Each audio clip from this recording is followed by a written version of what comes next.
And some of those challenges are challenges of migration, which is a topical issue not only on the African continent, but especially in South Africa as well. Today, many parts of our continent are confronted by the challenge of migration in our own countries and out of our continent to other continents. Here in South Africa, as has been the experience of other countries, we have witnessed outbreaks of anti-migrant sentiment and incidents of intimidation and violence directed at foreign nationals, and incidents that have been quite sad and abhorrent, where people have been injured and some people have died and lost their lives, which we as South Africa deeply, deeply regret and mourn. This is fueled in part by misinformation and prejudice, but it draws on a genuine concern among some South Africans about the social and economic burden that is brought upon them by illegal migration. As the South African government, I want to make it clear, we have taken a firm stance against any form of intimidation, vigilantism, or violence directed at people from other countries or other nations. We've taken a firm stand against hatred for people from other countries, xenophobia or Afrophobia. We have taken steps to strengthen and enforce our laws, to diffuse tension and to ensure that all persons within our borders respect the rights of all, and that the rights of people from outside South Africa are respected and upheld. Migration itself is an essential part of the African story. Throughout history, across every continent, people have moved in search of opportunity or safety, and they will continue to do so. We must not conflate lawful migrants, refugees, and asylum seekers with people who enter or remain in countries in violation of immigration laws. Nor should migrants or people from outside the country be made to be scapegoats for unemployment, crime, or shortcomings in the delivery of public services. Our response must combine firm, fair, and effective immigration management with an unwavering defense of human dignity and the rule of law. Our task is to ensure that migration is managed in a manner that affirms the rights and dignity of all people, that respects international conventions, and that advances social cohesion and the unity of Africans as a whole. And this is where we also say that we need to work together, and we call upon various countries on our continent to work with us to address this challenge. South Africa cannot solve this challenge alone. It needs to work together with its sister countries and with the peoples of our continent to address this problem. We have seen how unmanaged migration can undermine the sovereignty, the security and social order of countries, not only South Africa, but many other countries. As African countries, we have to acknowledge and address the conditions that drive migration in the first place. We need to work together, as I said, to address issues like conflict, instability, governance failures, poverty, and social discord. We need to create equal economic opportunities across the African continent. But we also need to silence the guns, which is a very clear and firm position that has been taken by the African Union. We need to build inclusive institutions of governance.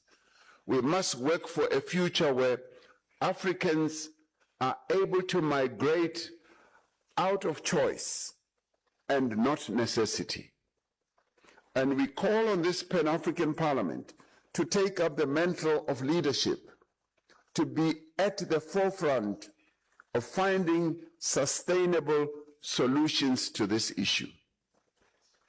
When I met the members of the Bureau before coming to this open session, they said, Mr. President, will you articulate what this Parliament should do in addition to what it is called upon to do? And it is this. This is this issue of migration that this Parliament must give leadership to.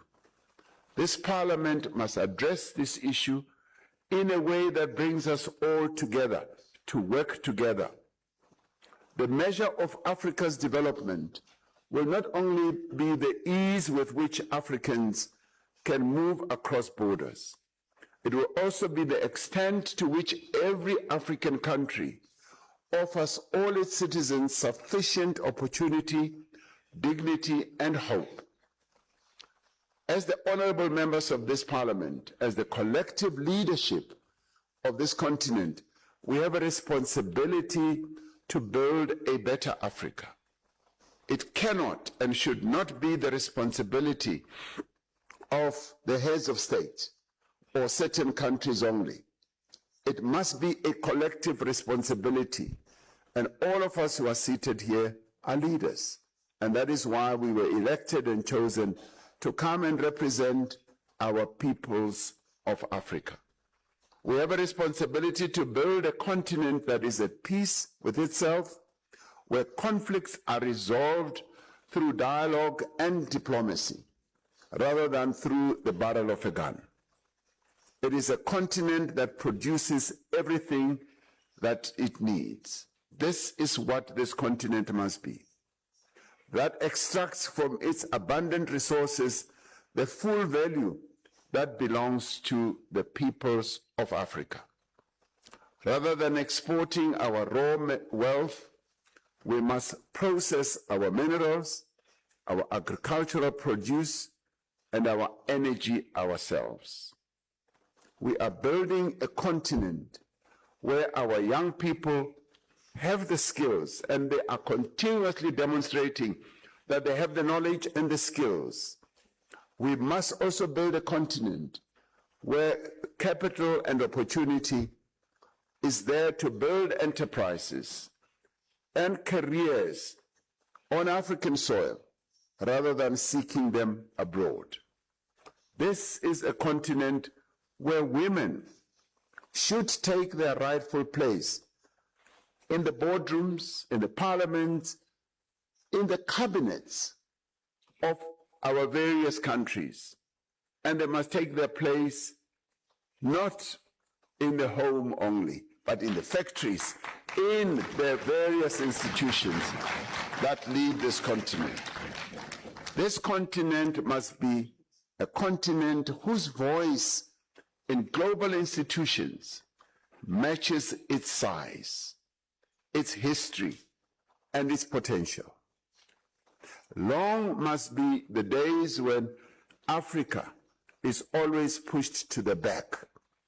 Africa belongs to the front. We must lead the global events that are unfolding, because we are, as Africa, the origins of humanity. Humanity originates from this continent. We must therefore take our place in global matters. And to do so, we must have a common voice, one voice that is powerful and resolute on the reform of the United Nations Security Council, on the international financial architecture, and in the councils that set the rules of trade, climate, and technology. Now, to build this Africa, we must translate the agreements we have signed into the laws, institutions, and resources that give life to these agreements. But this parliament must also be given the legislative powers that it requires. Now, yes, the Malabo Protocol was passed. It has not yet been ratified by many countries. And I will call upon my own country and many other countries to ratify this protocol, so that you must not be members of a toy telephone. You must be a parliament that really delivers, a parliament that regulates, that seeks to regulate the various continental matters that affect the peoples of Africa. And of course, many people fear that you will replace their own national parliaments, and I don't believe so. You should be able to function as the parliament of our continent in consultation and in cooperation and collaboration with our national parliaments. Too many of our continental commitments remain aspirations on paper. We must invest in our people, in education, in health and skills, so that our demographic strength, and it is a huge strength, of 1.5 billion people going to rise to a much bigger number. And this strength must become a dividend and not a burden. We must connect our continent with the roads, with railways, with ports, energy grids, and digital infrastructure that allow goods, capital, data, and people to move freely. We must strengthen the institutions of this union, of our African Union, so that they have the authority and resources and political support to act on matters of peace, security, health, and development and trade. And we must remain united. Africa's story teaches us that division has long been the instrument through which others have sought to shape our destiny. A united Africa shapes its own destiny. The success of this 7th legislature, this 7th parliament, will not be measured only by the debates that you hold or the resolutions that you will adopt. It will be measured by the laws that it helps to shape, the commitments it helps to implement, and the difference it makes in the daily lives of the people of Africa. History will judge us not by the speeches that we deliver, but by the Africa we build. Yes, that is so.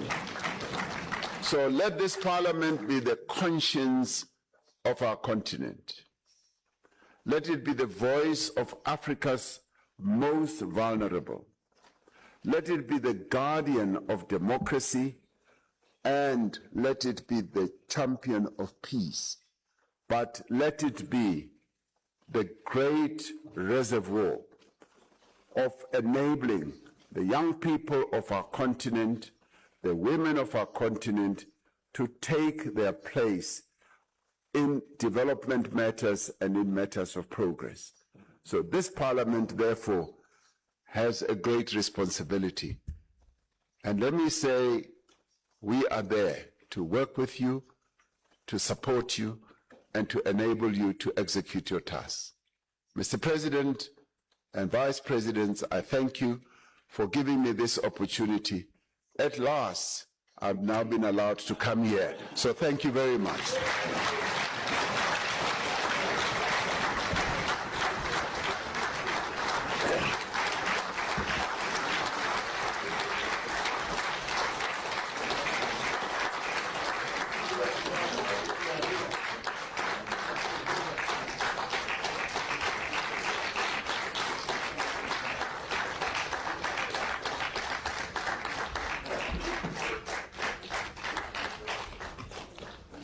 Just Justice and Constitutional Development Minister Mameloko Kubai says the committee that has been appointed to deal with issues of migration will soon present a comprehensive plan that will address the challenges of porous borders and the borderline.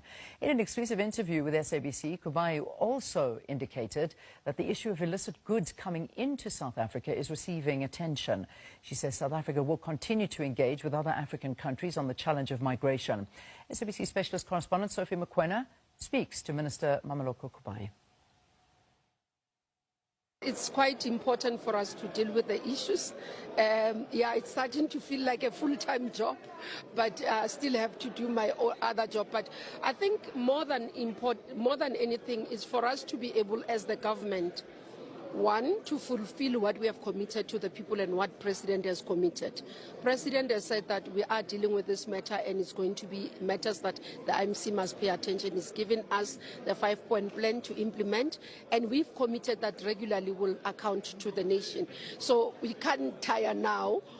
Until the administration ends, we'll have to continuously brief the nation in terms of what we are doing and in terms of the work stream that we have committed to. Minister, your input inside here, you touched on issues of security.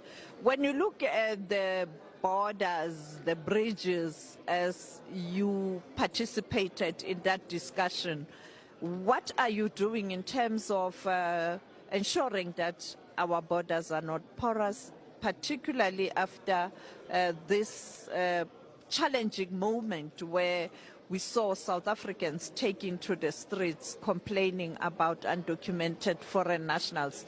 And many people were saying it's because we neglected issues of borders and security of the country without being very hard on fellow Africans, but as a country in terms of the laws of migration in the country.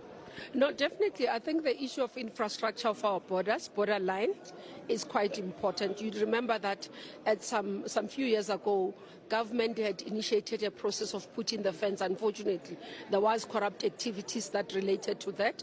At least we are recovering the money through SIU. So that work needs to be undertaken. So through one of the work streams led by Minister Motshekga, we have now put together a plan with the time frames, with the areas, and also a comprehensive one that deals with the border entries, that deals with the border line, that deals with the technology that is needed. So it's about the infrastructure, the technology, and also the management of the people. But, it's not only just the fence, it's the roads, it's everything that needs to be done with across the country. That plan has been done. It's put together with projections of 3 years to be able to implement it. We will be taking it to Cabinet so that Cabinet can approve it with actually the expected projections in terms of expenditure that we are expecting. So once we deal with that... What are the projections? The projections currently estimates about 10 billion. We can say 9 billion.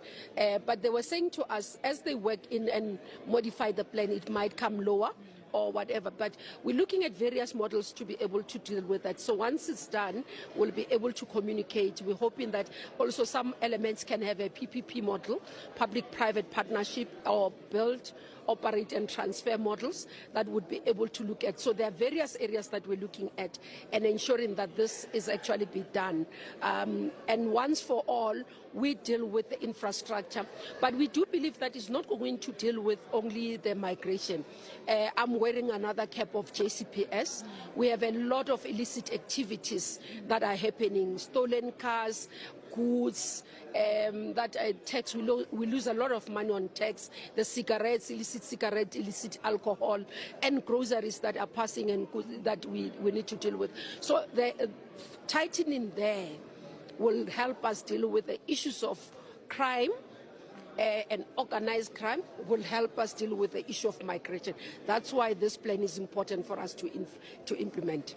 You touch on the thorny issue of illicit goods. The AU is sitting with a report from the former South African president on the illicit financial outflow, that money can be utilized to develop the continent. In terms of us, South Africa, what are we doing to tighten the challenge of illicit financial outflows through these goods and services? Look, there's a task team that we are working with that has been established to work around the issues of illicit economy. You've got SARS there, you've got border management, you've got everybody that is there. National Treasury is led from National Treasury. So it's looking at that so that South Africa doesn't lose money. Revenue does not lose its products to illicit. So it's got that plan. That's why you would have seen, for example, the activities at your OR Tambo, you'd have seen the activities at the Bay Bridge. It's led by that task team, where they are able to detect, utilizing intelligence-led operations that says this is the truck that has so many goods that are coming in illegally into the country that will undermine our economy, or even those that are going out that would undermine our economy, or even the issues of drugs that are coming in to undermine our security and also our social being of our people. So those is currently work in progress, and we are starting to tighten, but we do believe that the border infrastructure and ports of entry, tightening and making sure that we close that gap will assist us more importantly, because the activities that happens is not only around the money that is flowing through banks and all that. If we start by phasing out and closing out those goods in terms of the money, then we'll be able to generate income. Secondly, we signed the cybersecurity treaty that we are working to finalize in domesticating. That as well will assist us, because it will help us to work with other countries in terms of your digital crimes that would happen. We're currently sharing through mutual legal assistance with countries where people have committed crimes through utilizing your internet and all that. We are able to, but we do believe that that treaty, when it comes into force, will actually enhance the work not only of the continent around dealing with illicit financial flows, because currently the crimes are now committed on the internet, on digital platforms, your cryptocurrency. So we'll see. Compared to that time and now, I think the money, the estimated cost must be higher because of the cryptocurrencies and digital platforms. How people are becoming sophisticated. Minister, the government of Ghana seems to be not happy. What is the problem, particularly with the Ghanaians? Are you engaging them? For me, it was a surprise because President John Mahama has interacted with politicians in South Africa, whether you talk of Julius Malema when he visited Ghana, former President Jacob Zuma, but also former South African president, and when he was the president, he interacted with the South African government. I didn't expect this tension with Ghana. Are you engaging Ghana to understand what you are dealing with? No, definitely. Minister Lamola has communicated that was in Ghana this week to be able to hear from them, their concerns, and also for us to be able, through diplomatic channel, to engage. And this is what we've been calling for as South Africa, to say where countries are unhappy with us, can we utilize the diplomatic channels to raise those issues and to ask us to explain if we have to explain. And because as a country we are willing, we are open and transparent in the manner that we do things. Where there are weaknesses, South Africa has never, and where there are challenges, South Africa has never been a country that shies away from taking responsibility or even acknowledging where weaknesses are. And that's why we want to appreciate the fact that the president in Ghana has welcomed Minister Lamola and allowed for that conversation. And we're looking forward to seeing the output of that conversation by action from both. I'm talking to you now, the embassy is still locked. It was empty while we were sleeping outside. Assuming it's only me, I will tolerate with them. But this one with the children. And when we had no blankets, it was winter. I don't know if they want me to die before I come to my country.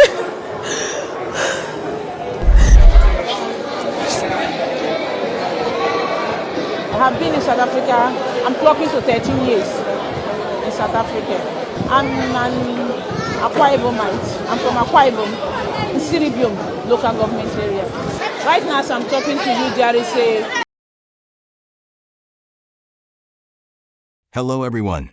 Welcome back to News with Innocent. Today's story focuses on a major statement by South African President Cyril Ramaphosa, who has called on African leaders to tackle the root causes of migration instead of only reacting to people crossing borders. Speaking during discussions involving the African Union, Ramaphosa stressed that migration is not just a South African problem. It is an African challenge that requires African solutions. He argued that poverty, unemployment, conflict, weak economic growth, and poor border management continue to push thousands of Africans to leave their home countries. But what exactly did the president say? Why is this statement attracting attention across Africa? And what could it mean for South Africa's immigration policies in the future? Another important part of Ramaphosa's message focused on trade. He argued that if African countries strengthen trade among themselves, they can create more factories, more businesses, more investment, more employment opportunities. This aligns with the goals of the African Continental Free Trade Area, AfCFTA, which aims to increase trade within Africa and promote economic development. According to the president, stronger economies across the continent could reduce the pressures that drive migration. While calling for economic reforms, Ramaphosa also stressed the importance of secure and well-managed borders. He said countries should improve cooperation between border agencies, share intelligence, combat human trafficking, prevent organized cross-border crime, strengthen lawful migration systems.